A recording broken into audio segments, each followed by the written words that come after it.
بسم اللہ الرحمن الرحیم۔ اے پیغمبر، یقین جانو ہم نے تمہیں کھلی ہوئی فتح عطا کر دی ہے تاکہ اللہ تمہاری اگلی پچھلی تمام کوتاہیوں کو معاف کر دے اور تاکہ اپنی نعمت تم پر مکمل کر دے اور تمہیں سیدھے راستے پر لے چلے، اور تاکہ اللہ تمہاری ایسی مدد کرے جو سب پر غالب آ جائے۔ وہی ہے جس نے ایمان والوں کے دلوں میں سکینت اتار دی تاکہ ان کے ایمان میں مزید ایمان کا اضافہ ہو، اور آسمان اور زمین کے تمام لشکر اللہ ہی کے ہیں، اور اللہ علم کا بھی مالک ہے، حکمت کا بھی مالک، تاکہ وہ مومن مردوں اور عورتوں کو ایسے باغات میں داخل کرے جن کے نیچے نہریں بہتی ہیں، جہاں وہ ہمیشہ بسے رہیں گے، اور ان کی برائیوں کو ان سے دور کر دے، اور اللہ کے نزدیک یہ بڑی زبردست کامیابی ہے۔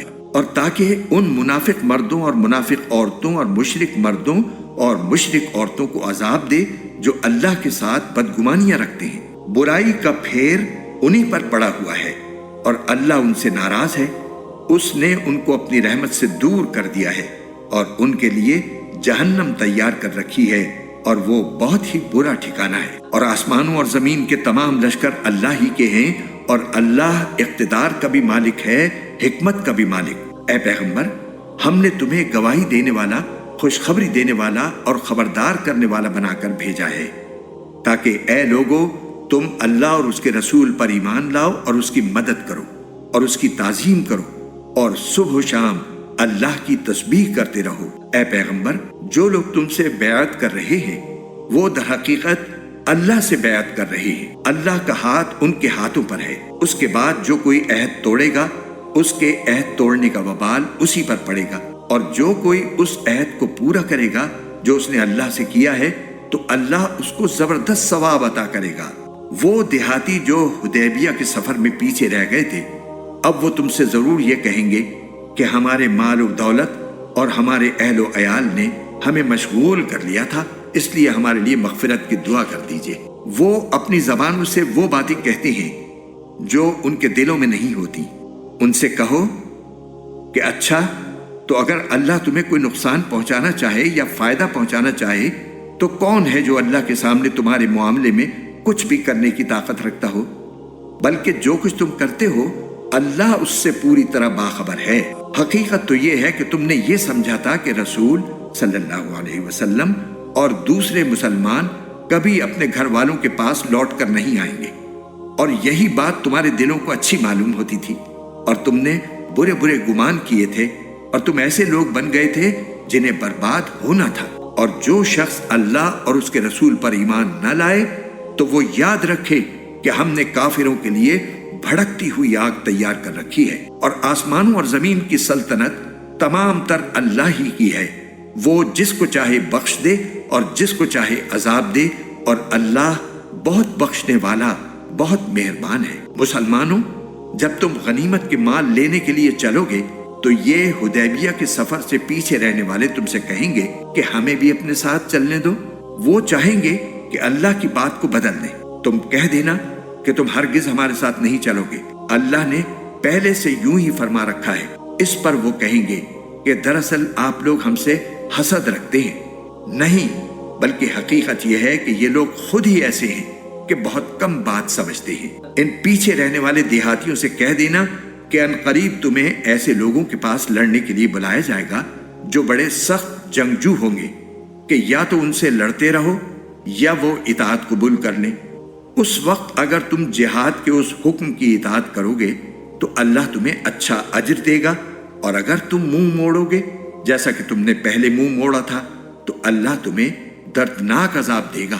اندھے آدمی پر جہاد نہ کرنے کا کوئی گناہ نہیں ہے، نہ لنگڑے آدمی پر کوئی گناہ ہے اور نہ بیمار آدمی پر گناہ ہے۔ اور جو شخص بھی اللہ اور اس کے رسول کا کہنا مانے، اللہ اس کو ایسی جنتوں میں داخل کرے گا جن کے نیچے نہریں بہتی ہوں گی، اور جو کوئی منہ موڑے گا اسے دردناک عذاب دے گا۔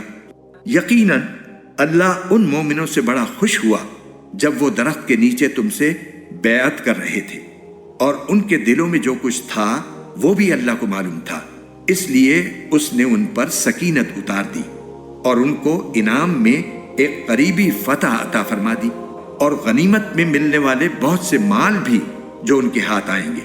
اور اللہ اقتدار کا بھی مالک ہے، حکمت کا بھی مالک۔ اللہ نے تم سے بہت سے مال غنیمت کا وعدہ کر رکھا ہے جو تم حاصل کرو گے۔ اب فوری طور پر اس نے تمہیں یہ فتح دے دی ہے اور لوگوں کے ہاتھوں کو تم سے روک دیا تاکہ یہ مومنوں کے لیے ایک نشانی بن جائے اور تمہیں اللہ سیدھے راستے پر ڈال دے۔ اور ایک فتح اور بھی ہے جو ابھی تمہارے قابو میں نہیں آئی، لیکن اللہ نے اس کو اپنے احاطے میں لے رکھا ہے، اور اللہ ہر چیز پر پوری طرح قادر ہے۔ اور یہ کافر لوگ تم سے لڑتے تو یقیناً پیٹ پھیر کر بھاگ جاتے، پھر انہیں کوئی یار و مددگار بھی نہ ملتا، جیسا کہ اللہ کا یہی دستور ہے جو پہلے سے چلا آتا ہے، اور تم اللہ کے دستور میں ہرگز تبدیلی نہیں پاؤ گے۔ اور وہی اللہ ہے جس نے مکے کی وادی میں ان کے ہاتھوں کو تم تک پہنچنے سے اور تمہارے ہاتھوں کو ان تک پہنچنے سے روک دیا، جبکہ وہ تمہیں ان پر قابو دے چکا تھا، اور جو کچھ تم کر رہے تھے اللہ اسے دیکھ رہا تھا۔ یہی لوگ تو ہیں جنہوں نے کفر اختیار کیا اور تمہیں مسجد حرام سے روکا، اور قربانی کے جانوروں کو جو ٹھہرے ہوئے کھڑے تھے اپنی جگہ پہنچنے سے روک دیا۔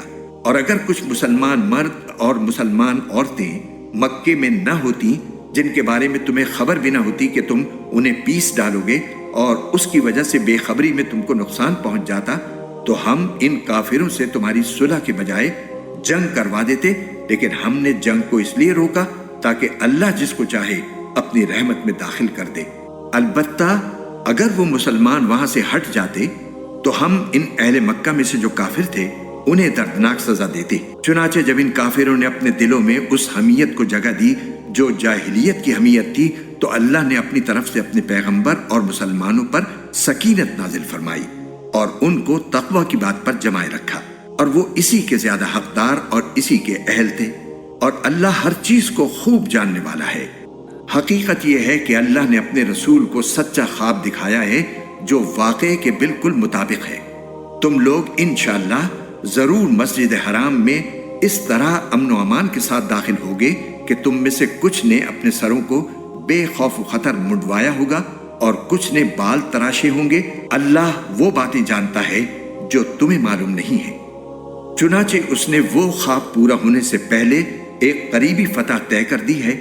وہی ہے جس نے اپنے رسول کو ہدایت اور سچا دین دے کر بھیجا ہے تاکہ اسے ہر دوسرے دین پر غالب کر دے، اور اس کی گواہی دینے کے لیے اللہ کافی ہے۔ محمد صلی اللہ علیہ وسلم اللہ کے رسول ہیں، اور جو لوگ ان کے ساتھ ہیں وہ کافروں کے مقابلے میں سخت ہیں اور آپس میں ایک دوسرے کے لیے رحم دل ہیں۔